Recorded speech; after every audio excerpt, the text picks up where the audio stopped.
जब श्री रामचंद्र जी को कुत्ते ने बताया न्याय का अनोखा तरीका।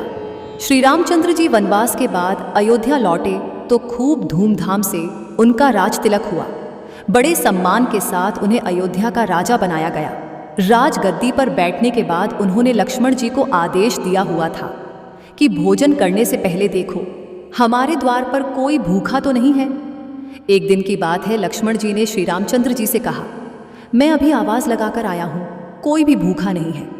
श्री रामचंद्र जी ने कहा, दोबारा जाओ और ज़ोर से आवाज़ लगाओ, शायद कोई भूखा रह गया हो।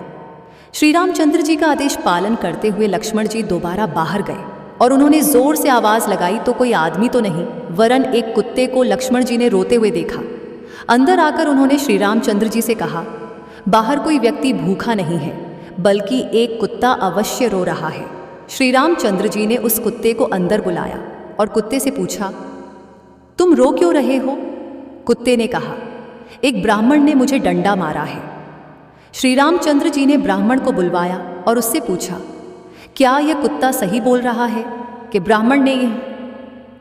क्षण ने कहा, हाँ, यह मेरे रास्ते में सो रहा था, इसलिए मैंने इसे डंडा मारा है। ये कुत्ते जहाँ तहाँ लेट जाते हैं, इन्हें डंडे से ही मारना चाहिए। श्री रामचंद्र जी समझ गए कि ब्राह्मण की ही गलती है, परंतु ब्राह्मण को क्या कहें, सो उन्होंने कुत्ते को पूछा, ब्राह्मण ने तुम्हें डंडा मारा तो तुम क्या चाहते हो? कुत्ते ने कहा, भगवान इसे मठाधीश बना दिया जाए।